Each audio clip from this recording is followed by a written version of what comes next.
Bonjour à tous, chers amis, bonjour. Je suis heureux de vous retrouver pour ce moment de partage. Chers amis, avant de commencer, j'aimerais vous présenter un livre écrit par Jérémy, mon fils, qui est psychologue de formation et qui vient d'être édité. Je vous présente l'ouvrage. Le titre, l'illusion freudienne de l'existence du Dieu biblique d'Israël.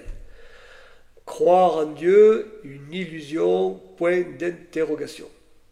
Cet ouvrage, vous l'avez sur Amazon, vous l'avez à la FNAC, vous l'avez sur Cultura, vous l'avez aussi à 2 sites, à la Procure, vous pouvez aller voir sur les sites. Le prix de ce livre est de 25 €.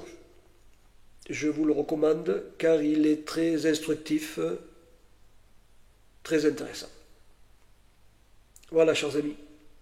Je laisse un petit post en fin de vidéo pour plus de commentaires. Merci à vous. Bien, chers amis, le thème de ce message et sur l'Antichrist. J'ai choisi ce thème, c'est un thème qui me travaille depuis longtemps. Alors c'est vrai que c'est un thème qui est très vaste, et on va faire juste un petit résumé, tellement il est important.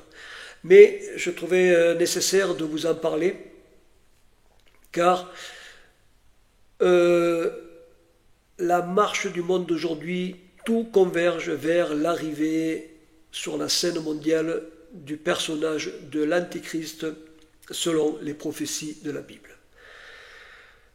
Donc je tiens à vous partager ce petit message centré sur l'Antichrist, sur l'antimessie, sur la signification de ce personnage et de l'influence du système de l'Antichrist qui fait partie du nouvel ordre mondial des élites mondialistes pour le contrôle de l'humanité.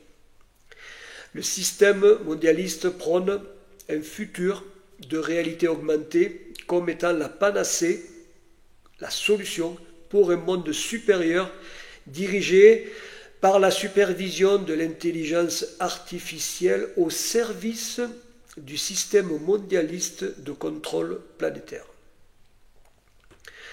Le nouvel ordre mondial, c'est ainsi que les élites nomment leur projet, moi je l'appelle le nouvel ordre satanique de contrôle mondial. Car c'est la volonté du mal de tout contrôler par des technologies de surveillance avancées où l'humain n'a plus qu'à suivre les directives de l'ordre satanique pour le contrôle de la pensée humaine et ainsi le système régnerait en maître absolu sur l'humain qui serait dépourvu de penser librement et d'agir librement. Le système est tellement pervers qu'il fait croire à l'humain que cela est pour le bien commun de tout un chacun puisque le système contrôlerait tout.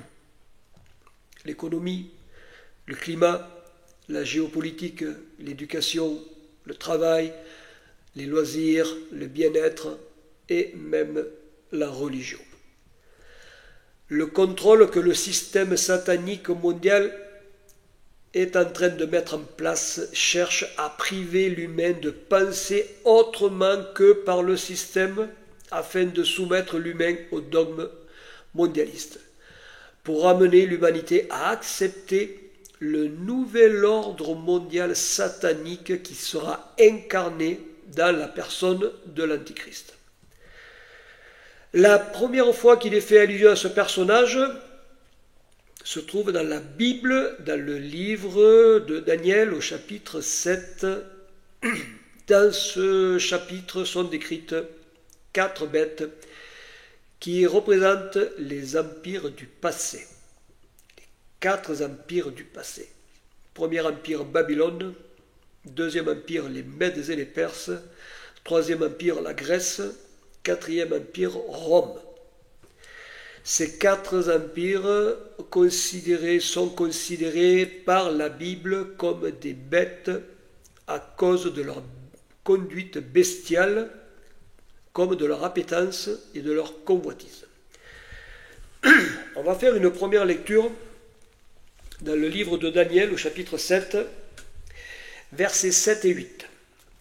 Après cela, je regardais pendant mes visions nocturnes, et voici une quatrième bête terrible, effrayante et extraordinairement forte. Elle avait de grandes dents de fer, elle mangeait, pulvérisait et foulait aux pieds ce qui restait. Elle était différente de toutes les bêtes précédentes et avait 10 cornes. Je considérais les cornes, et voici qu'une autre petite corne sortit du milieu d'elle, et 3 des premières cornes furent arrachées devant elle, et voici qu'à cette corne, il y avait des yeux comme des yeux d'homme, et une bouche qui parlait avec arrogance. Les cornes, dans la parole de Dieu, représentent les pouvoirs, les dominations, les dirigeants qui émergent des bêtes. Dans cette quatrième bête, du milieu des 10 cornes, une petite corne sort avec 2 yeux et une bouche qui parle avec arrogance. C'est-à-dire une corne, un dirigeant qui a des visées ambitieuses et qui parle avec éloquence et arrogance. La petite corne représente le personnage de l'Antéchrist, le dirigeant qui s'élève au-dessus des autres dirigeants de cette quatrième bête, Rome, et de sa continuité, l'Europe. L'Europe est la suite de l'Empire romain qui fut morcelé en 10 nations. C'est pour ça qu'on a 10 cornes. Aujourd'hui, l'Europe est à 25 ou à 28, je ne sais plus, mais au départ, l'Empire romain fut morcelé en 10. L'Europe qui prépare un nouvel ordre économique, je vais l'appeler le nouvel ordre économique de l'Europe.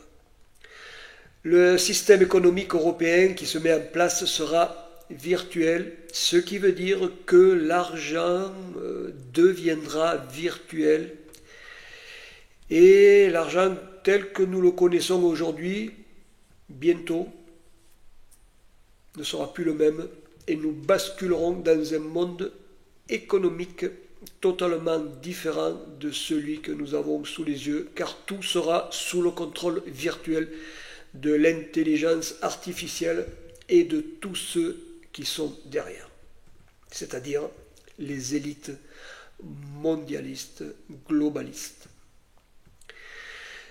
Tout l'enjeu du futur de l'Europe se concentre sur l'économie virtuelle. Ce sera par l'économie virtuelle que le leader européen qui émergera, la petite corne, l'Antichrist, soumettra l'Europe à son ambition et à son arrogance. Et vu que l'Europe est le laboratoire d'essai des élites mondialistes, c'est à partir de l'Europe qu'agira celui qui sera son leader, l'Antéchrist, pour influencer le reste de la planète à faire de même. L'économie est la religion de l'Antéchrist, la religion du nouvel ordre économique européen et l'économie virtuelle qui se mettra en place et qui apportera une grande tribulation. C'est ce que la Bible enseigne, une grande tribulation aura lieu sur terre à la fin des temps. La cause de la tribulation de la fin des temps sera d'ordre économique, et comme nous sommes arrivés à la fin des temps, les choses se mettent en place conformément aux prophéties de la Bible. Mais le personnage de l'Antichrist, le leader politique européen qui émergera, séduira par son intelligence et par ses paroles il influencera les nations pour une économie de guerre. L'économie est le nerf de la guerre, et comme le leader européen aura des ambitions militaires, il aura besoin d'une guerre pour soutenir son nouvel ordre économique qui est sa religion.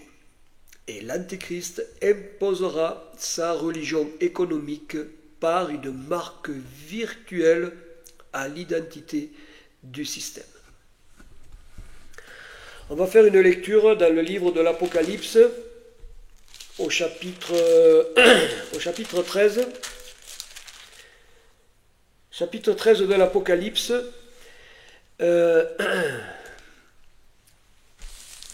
Versets 14 à 17.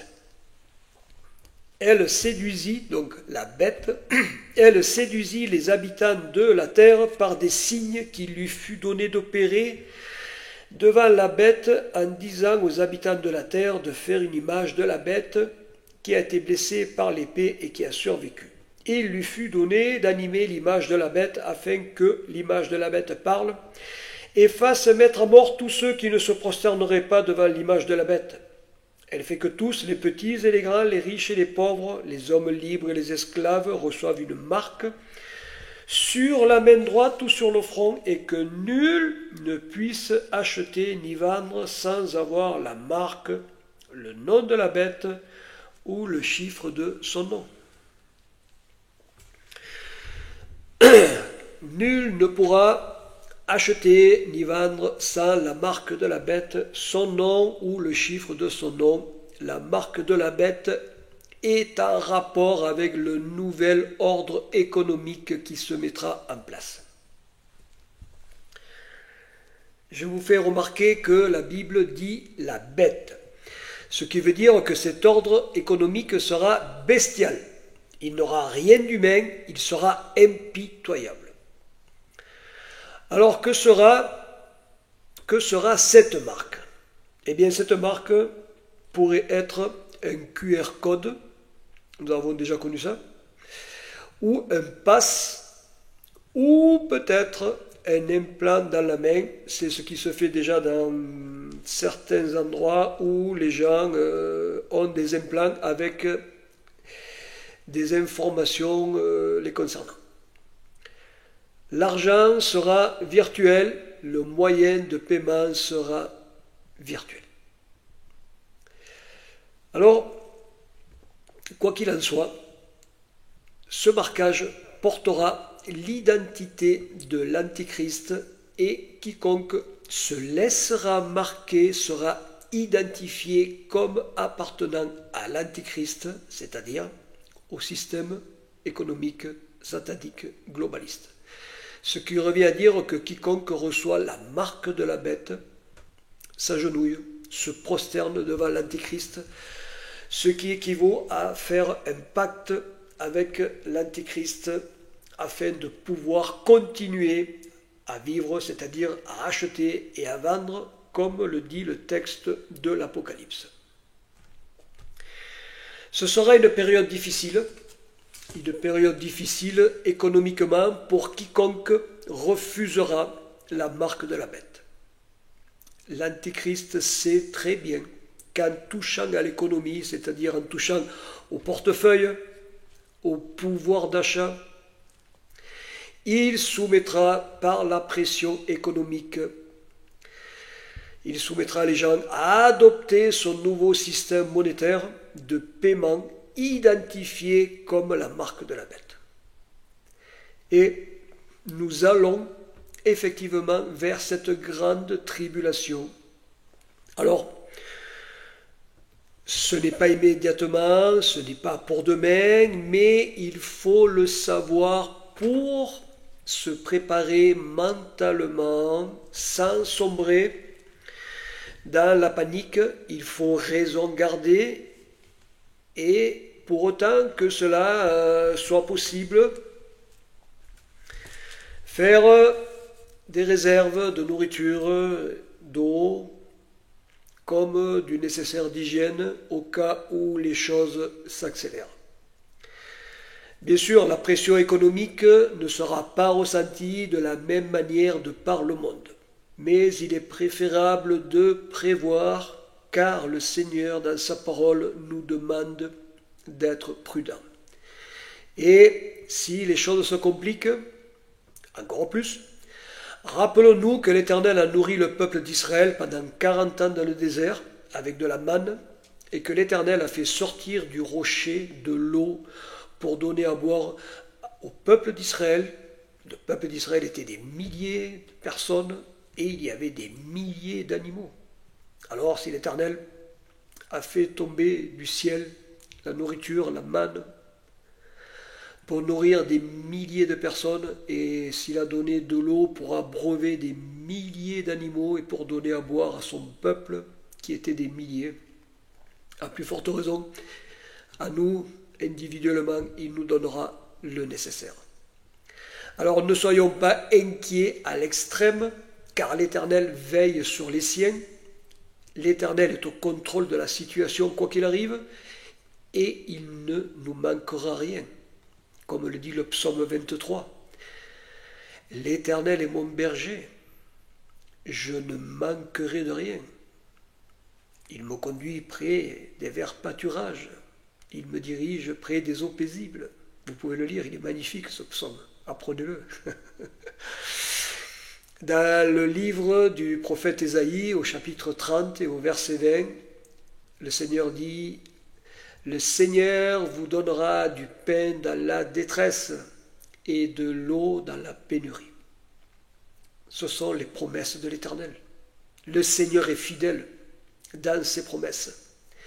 L'Éternel n'est pas homme pour mentir. Nous pouvons faire confiance dans les promesses de l'Éternel. Elles sont sûres et véritables. Il y a un lien entre l'Antéchrist et Israël. Parce que l'Antéchrist, qui est le produit de la 4e bête de l'histoire, d'où est sortie la petite corne qui fut la préfiguration du roi Antiochus Épiphane qui, au IIe siècle environ avant Jésus-Christ, mena une campagne militaire contre la terre d'Israël et contre le peuple juif. Antiochus imposa au peuple juif de ne plus se faire circoncire, il interdit la célébration du Shabbat, il fit interdire la lecture de la Torah, il découpa les rouleaux de la Torah pour que personne lise. Et Antiochus profana le temple de Jérusalem en sacrifiant un porc, un cochon dans le temple de Jérusalem. Et Antiochus consacra le temple de Jérusalem en érigeant la statue du Zeus olympien, ce qui fut l'abomination de la désolation et ce qui provoqua la révolte juive des Maccabées contre l'armée grecque d'Antiochus. Et les Juifs furent vainqueurs sur les Grecs. La fête juive de Hanouka est en relation avec la victoire juive sur les Grecs. Le personnage d'Antiochus est un type de l'Antichrist, car l'Antichrist agira comme Antiochus. L'Antichrist mènera une campagne militaire contre Israël. Il s'imposera à Israël et il profanera symboliquement Jérusalem en se glorifiant lui-même, en glorifiant sa personne, la personne de l'Antichrist, comme Dieu. Ce qui représente l'abomination de la désolation décrite dans le livre du prophète Daniel. Alors, cela peut paraître étrange à la vue de ce monde, mais c'est bien ce que dit la Bible, et c'est vers cette étape que l'on se dirige tout droit. Quand cela arrivera, Israël sera en grand danger, car l'Antéchrist se dirigera vers le pays d'Israël avec des fausses promesses de paix et avec des pensées de destruction. Et ce sera pour Israël un temps de détresse, un temps d'affliction, regardez. Dans le livre de Daniel, toujours au chapitre 12 et au verset 1, il est écrit: En ce temps-là se lèvera Michaël, le grand chef, celui qui tient bon en faveur des fils de ton peuple, et ce sera un temps d'affliction tel qu'il n'y en a pas eu depuis que les nations existent. Jusqu'à ce temps-ci, en ce temps-là, ton peuple échappera, quiconque sera trouvé inscrit dans le livre de vie. En ce temps-là, à la fin des temps, se lèvera Michaël, le grand chef, l'archange qui se tient pour Israël. Michaël est le chef de l'armée de l'Éternel. Et c'est Michaël qui viendra combattre et défendre Israël, parce que ce sera un temps d'épreuve contre Israël de la part de l'Antéchrist qui trompera Israël par des promesses de paix qui se transformeront en trahison et qui finiront en guerre. Mais comme le dit le texte, l'archange Michaël se lèvera et combattra pour la défense d'Israël, car l'Éternel, le Dieu d'Israël, se tient toujours pour son peuple et il le délivre de l'ennemi en envoyant son chef, le chef des armées. Alors il est vrai que le personnage de l'Antichrist est un mystère, parce que le Seigneur n'a pas donné le nom de l'Antichrist. Mais l'Éternel nous a révélé dans sa parole, il nous a révélé son origine et son action, afin que nous sachions discerner le personnage par ses intentions trompeuses et belliqueuses.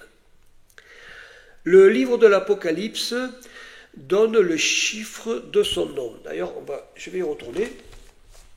Apocalypse 13, il est écrit, Apocalypse 13, verset 18, c'est ici la sagesse que celui qui a de l'intelligence calcule le chiffre de la bête, car c'est un chiffre d'homme et son chiffre est 666.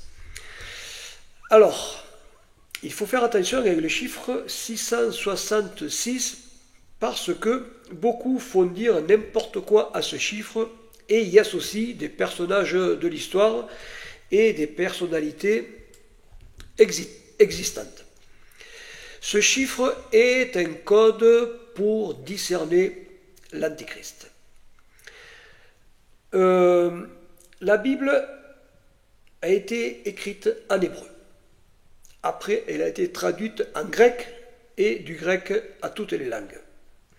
Le chiffre 666 est un code. Il faut savoir que dans l'alphabet hébraïque est un alphabet numérique, c'est-à-dire que la première lettre équivaut à 1, la deuxième à 2, etc. La première lettre de l'alphabet hébraïque, hébreu, Aleph, égale Hug, le Beit, 2, etc. Donc le chiffre 666 équivaut à des lettres et à un mot, et à un nom. Le Seigneur a donné un chiffre codé dans l'Apocalypse parce que, à l'époque de l'Empire romain, quiconque aurait dénoncé le pouvoir impérial aurait été immédiatement emprisonné ou exécuté selon la volonté de l'empereur. Aujourd'hui, le monde a changé, il est différent, nous sommes en démocratie, mais il faut tout de même faire attention à ce que l'on dit. Alors, ce qu'il faut comprendre sur l'Antéchrist, c'est que l'Antéchrist sera un leader politique, économiste, financier, grand orateur et qui plus est, faiseur de guerre. L'Antéchrist, imbu de sa personne, se glorifiera au point de se prendre pour Dieu. À l'identique des empereurs romains qui se prenaient pour des divinités et qui se faisaient adorer, à qui on érigeait des statues devant lesquelles il fallait se prosterner. D'ailleurs, c'est ce que fait la papauté depuis toujours. Elle se fait vénérer. Les gens s'agenouillent devant le pape et devant sa statue à Rome. Vous savez, La parole du Seigneur, dans les 10 commandements, dit, l'Éternel dit, tu ne te feras pas de représentation quelconque des choses qui sont en haut dans le ciel, sur la terre, ou plus bas, sous la terre. Tu ne te prosterneras pas devant des statues, ni des images taillées, ni quoi que ce soit d'autre. Alors quand quiconque se prosterne devant des statues, des images, alors c'est vrai que tout le monde n'a pas conscience que ce sont des idoles qui ne servent à rien, qui n'entendent pas, qui ne voient pas, qui ne sentent pas, des idoles mortes. S'agenouiller devant des statues, c'est s'agenouiller devant la mort. Je le dis aux gens qui le font malheureusement sans comprendre. Ne vous prosternez pas devant des idoles. Ne vous prosternez pas devant des statues. L'Antichrist suivra le même exemple que la papauté qui est son modèle. Et le diable attend cela depuis longtemps. Et là, il aura l'occasion de soumettre la terre par le pouvoir d'agir que les nations donneront à l'Antichrist. Ainsi, le diable, à travers l'Antichrist, pourra s'attaquer à tous ceux qui lui résistent, les chrétiens, fidèles au Seigneur, et Israël, fidèle au Seigneur, mais également à tous ceux qui résisteront. Tout le système de la bête fonctionne dans cette perspective pour la domination et le contrôle des individus. Alors, si certains pensent que, en manifestant contre le système, en râlant, en rouspétant, arriveront à l'arrêter, je suis désolé de vous dire que ce n'est que peine perdue, car ce n'est pas la manifestation ou les manifestations qui stopperont les élites mondiales dans leur marche, parce que les élites mondiales sont aux ordres du mal et elles appliquent la doctrine du mal. D'ailleurs, les manifestations n'arrêtent rien du tout.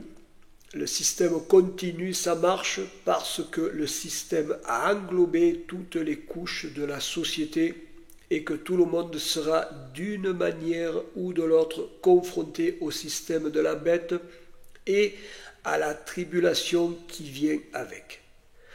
Parce que toute la terre sera éprouvée et que ce n'est que par la foi que l'homme pourra tenir et résister, car ce sera un combat de résistance et de persévérance qui engagera notre foi pour l'Éternel ou contre l'Éternel.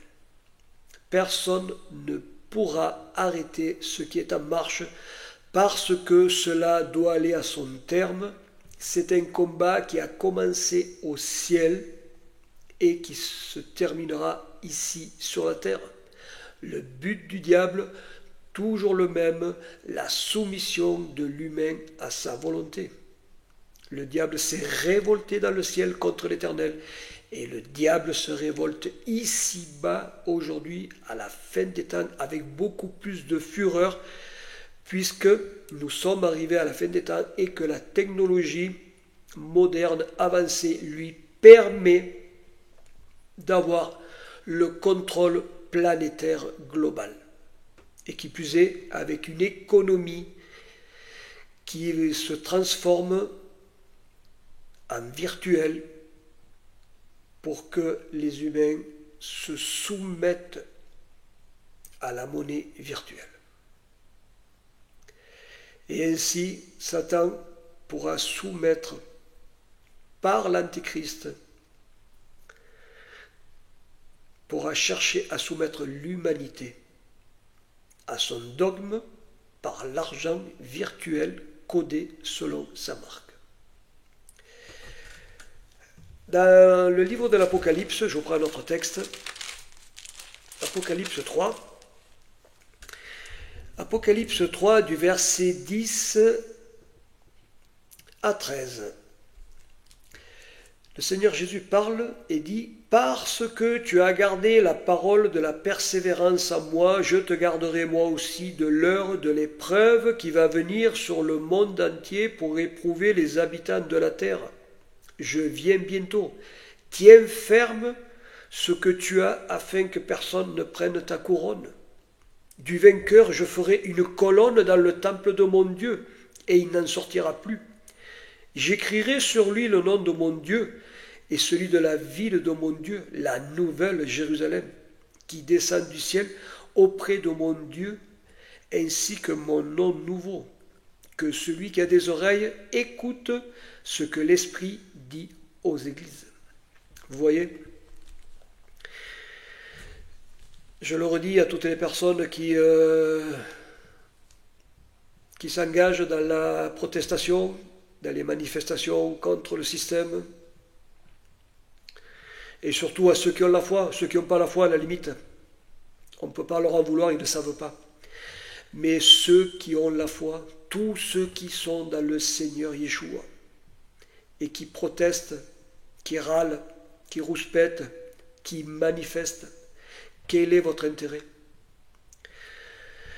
Le Seigneur dit, parce que tu as gardé la parole de la persévérance en moi, je te garderai moi aussi de l'heure de l'épreuve qui va venir sur le monde entier pour éprouver les habitants de la terre.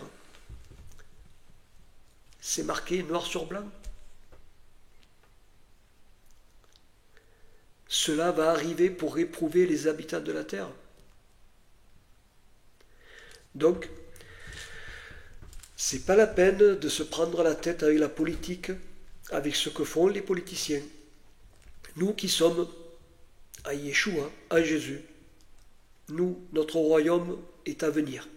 Le royaume des cieux viendra quand le Seigneur Yeshua descendra des cieux.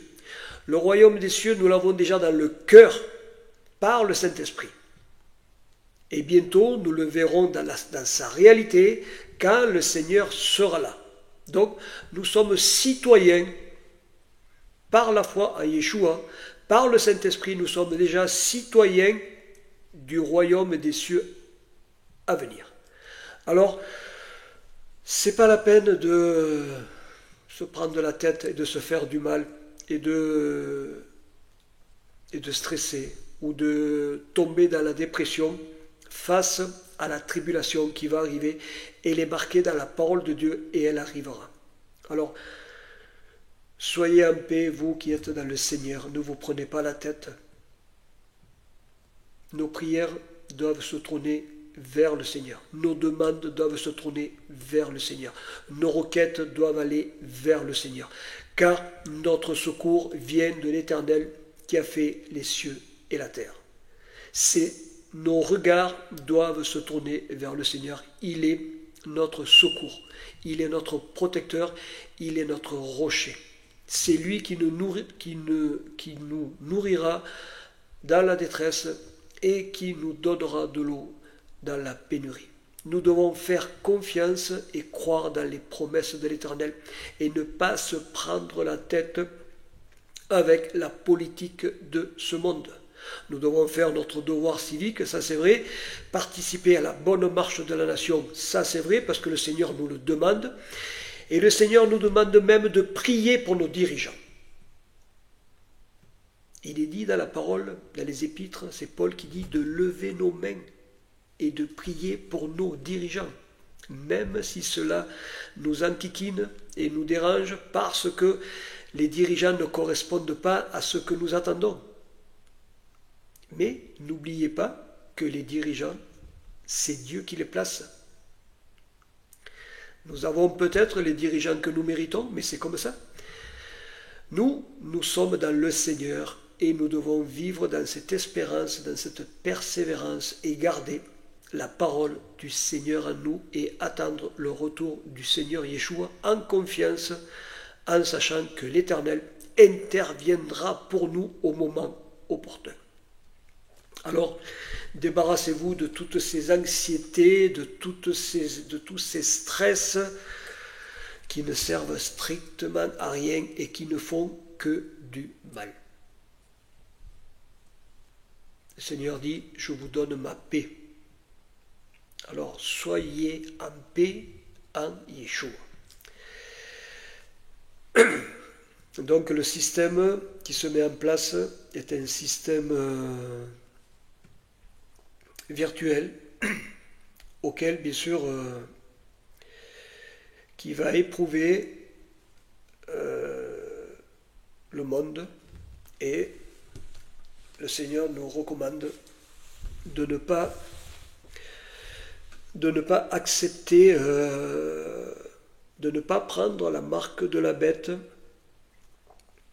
Alors c'est vrai que ce sera un temps difficile, car je reconnais que, économiquement, si on ne peut plus manger, si on ne peut plus aller acheter, si on ne peut plus aller faire son plein de gasoil ou d'essence, je comprends que ça va être difficile.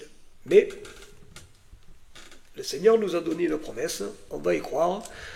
Le Seigneur ne veut pas qu'on se prosterne devant la bête et son image, ni devant la marque, parce que derrière ce système, il y a le diable, et que l'Antichrist sera l'envoyé du diable, et que ce personnage fera la doctrine du diable, la volonté du diable.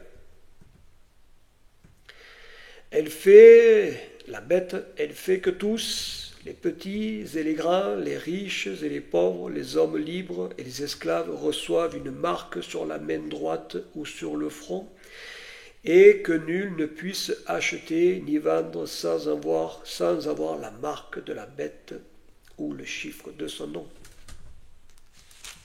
Et un petit peu plus loin, dans le chapitre 14 de l'Apocalypse, au verset 9, il est dit, si quelqu'un se prosterne devant la bête et son image, et reçoit une marque sur le front ou sur la main, il boira lui aussi du vin de la fureur de Dieu, versé sans mélange dans la coupe de sa colère, et il sera tourmenté dans le feu et le soufre, devant les saints anges et devant l'agneau. La fumée de leur tourment monte au siècle des siècles, et ils n'ont de repos ni jour ni nuit, ceux qui se prosternent devant la bête et devant son image, et quiconque reçoit la marque de son nom. Vous vous rendez compte? C'est terrifiant. Le texte continue, verset 12. C'est ici la persévérance des saints qui gardent les commandements de Dieu et la foi en Jésus. La persévérance des saints qui gardent les commandements de Dieu et la foi en Jésus. Qui sont ces saints? Eh bien, ceux qui gardent les commandements de Dieu, Israël, et la foi en Jésus, les chrétiens. Alors là, je me permets, vu que je suis tombé sans faire exprès sur le texte, pour rappeler à tous ceux qui croient, à tous les chrétiens qui croient qu'ils seront enlevés et qu'ils échapperont à la, je vais arriver à le dire, à la tribulation. Eh bien non, puisque le texte dit, c'est ici la persévérance des saints qui gardent les commandements de Dieu et la foi en Jésus. Pour garder la foi en Jésus, il faut être sur terre.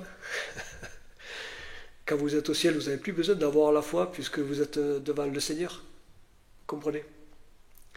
C'est important de rester, de bien comprendre la parole de Dieu. Je dis ça pour ces pauvres chrétiens qui croient à l'enlèvement et qui risquent de subir une grande déception quand la tribulation va arriver et qu'ils vont se trouver face à ce bouleversement et à cette angoisse, parce que les pasteurs leur auront dit, vous inquiétez pas, vous allez monter au ciel, l'Église va échapper à la persécution, ce n'est qu'Israël qui subit. Non. Ce n'est pas biblique.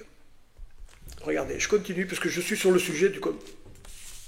Je me suis un peu éloigné de l'Antichrist, mais ça va dans le même sens. Premier épître de Paul aux Thessaloniciens, chapitre 4, versets 15 à 17. Voici en effet ce que nous vous déclarons d'après une parole du Seigneur, nous les vivants restés pour l'avènement du Seigneur, nous ne devancerons pas ceux qui se sont endormis, car le Seigneur lui-même a un signal donné à la voix d'un archange, au son de la trompette de Dieu descendra du ciel, et les morts en Christ ressusciteront en premier lieu.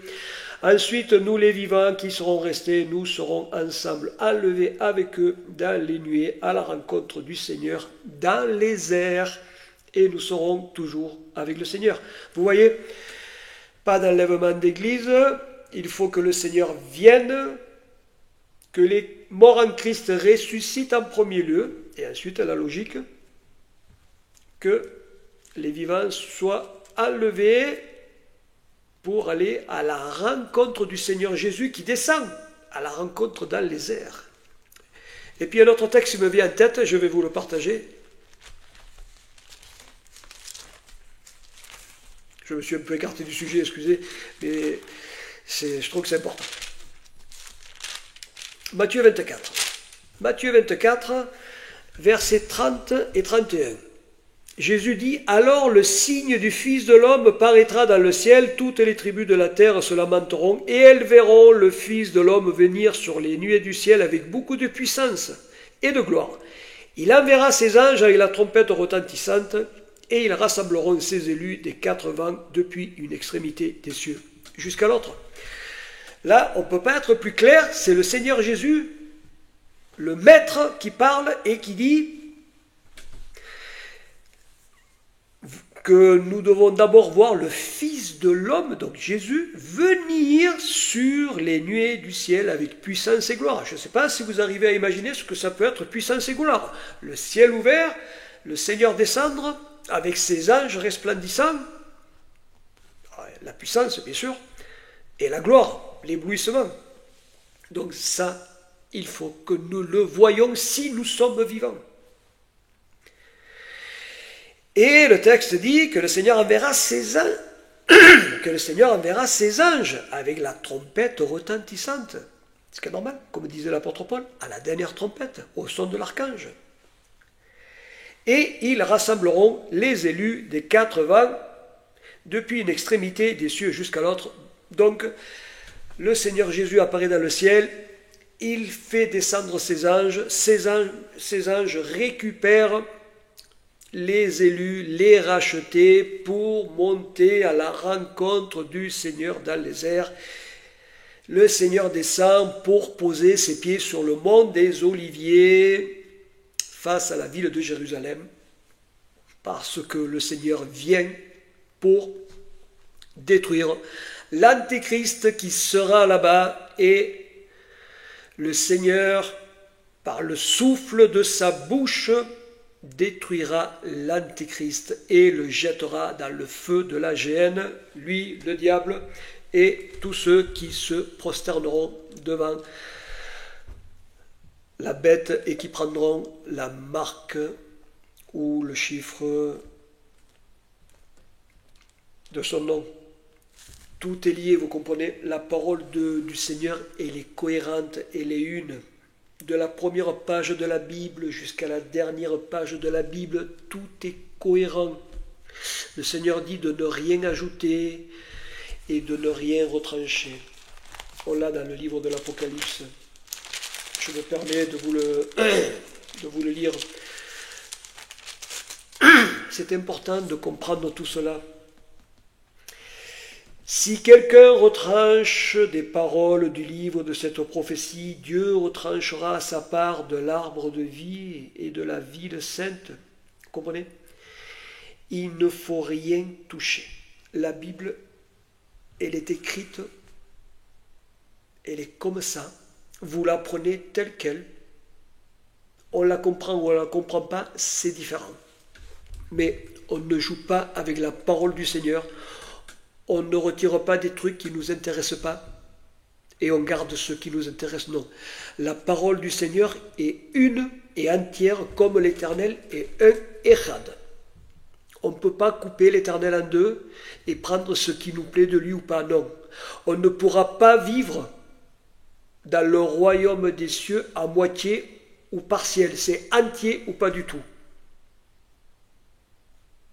C'est important de le comprendre. Très important. Alors, que l'Éternel, dans sa grande miséricorde,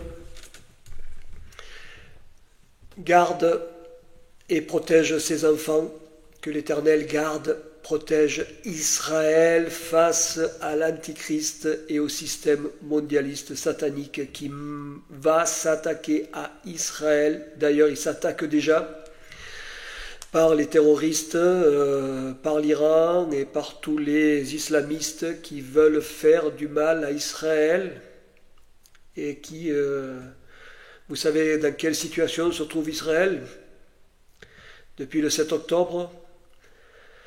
Des otages sont toujours en captivité. Israël n'en a pas fini encore avec le Hamas. Cela continue encore et encore. Israël traverse une situation très très difficile, très très compliquée. Mais l'Éternel veille, l'Éternel garde son peuple et il ne permettra pas que les choses aillent pire. Et si elles vont pire, l'Éternel garde son peuple, car rien ni personne ne peut détruire Israël. L'Éternel dit, qui vous touche, touche la prunelle de son œil. Qui peut toucher l'œil de l'Éternel? Aujourd'hui, les nations s'amusent à toucher Israël. C'est comme si elles touchaient l'œil de Dieu. Attention les nations, parce que quand l'Éternel va se lever, ça va être terrible. Alors c'est vrai que les nations, les nations plutôt l'ordre mondial satanique, à travers l'Antichrist, va persécuter, va nous mettre sous pression. C'est vrai, on va devoir subir tout cela. Mais c'est un temps très court, un temps limité, que l'Éternel a déjà réglé. Car le Seigneur Jésus dit que ces jours, donc ces jours de tribulation, seraient abrégés à cause des élus. Alors, nous avons la certitude que ces jours seront abrégés, donc raccourcis, ce qui nous permettra de tenir. Mais tous ceux qui vont se tourner contre les chrétiens, contre les juifs pour faire du mal, attention. Attention à l'Éternel, parce que quand l'Éternel va vous entreprendre, ça va vous faire tout drôle. Alors que l'Éternel, dans sa grande miséricorde, garde et protège Israël, que l'Éternel garde tous ses enfants à Yeshua également face à l'Antichrist et face au système. Et c'est ma prière pour chacun d'entre nous tous, que nous restions fermes, fidèles à l'Éternel, fidèles dans la persévérance, fidèles à Yeshua, qui est notre Seigneur, qui est notre Sauveur, notre Libérateur. Ne plions pas le genou devant le diable, ne plions pas le genou devant l'Antichrist, ne prenons pas la marque de la bête, parce que tous ceux qui prendront la marque de la bête finiront dans le feu de la géhenne, là où il y aura le diable, les démons, l'Antichrist. Restons fidèles jusqu'au bout. À l'Éternel, le Dieu d'Israël, soit la gloire, la louange et l'honneur au siècle des siècles. Amen et Amen. Dans le nom de Yeshua, notre Seigneur qui vient bientôt. Amen. Chers amis, shalom. Shalom à vous, que l'Éternel soit avec vous et je vous dis à bientôt.